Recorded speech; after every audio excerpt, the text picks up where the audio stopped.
Hello, চলে এলাম আরও একটা নতুন ভিডিও নিয়ে। তোমরা পুরো ভিডিওটা দেখতে থাকো, পুরো ব্যাপারটা আজকে বুঝে যাবে। হঠাৎ আমি অন্য জায়গায় চলে এলাম, তাই তো? ইনি হলেন আমার মাতাশ্রী, মানে আমার বাপের বাড়ি আমি চলে এসেছি হঠাৎ, কোনো প্ল্যানিং ছাড়াই। মায়ের সঙ্গে সন্ধ্যাবেলায় কথা বলতে বলতেই মা আর আমার শুরু হয়ে গেল আসা যাওয়ার গল্প। তো আমি গিয়েই দেখিয়ে দিলাম 10 মিনিটের মধ্যে, পাশের গ্রামেই আমার যেহেতু শ্বশুরবাড়ি, আমার কোনো অসুবিধা নেই, যখন ডাকে আমি তখনই চলে যাই। যাই হোক, মনটা একটু খারাপই ছিল। প্রত্যেক সপ্তাহে মা বাবার সাথে দেখা করে আসি, এইবারে হয়নি, এবারে 15 দিন পর যাচ্ছি।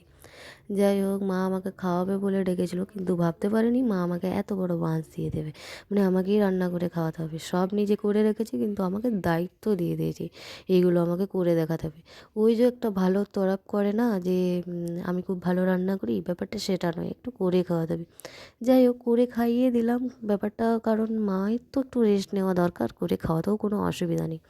এখানে পেঁয়াজ ও লঙ্কা কুচি দিয়ে দিলাম, আর রসুন আদা কুচি থেতো করে দিয়েছি। এটা সব রান্নাতেই না হলেও ঘুগনিতে দিয়ে দেখবে, টেস্টটা অন্যরকম হবে। খাসির চর্বি ছিল, একটু দিয়ে দিলাম, হালকা ফ্রাই করে নিলাম। আর এখানে কোনো গোটা গরম মশলা, মিট মশলা ছাড়াই আমি ঘুগনিটা রান্না করব। টমেটো দিয়ে দিলাম, হালকা ফ্রাই করে নেব। আর এখানে গুঁড়ো মশলা আর আদা রসুন পেঁয়াজ পেস্ট এটাও দিয়ে দিলাম।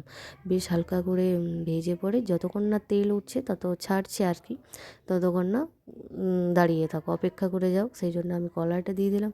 এখানে কি সুন্দর কালার এসেছে দেখো। মাকে খাইয়ে আমি নিজে খেয়ে আমি আবার চলে যাব শ্বশুরবাড়ি, আজ রাত্রে থাকা হবে না। আমার বকবক এতটাই পর্যন্ত থাকলো। দেখা হচ্ছে পরের ভিডিওতে, টাটা।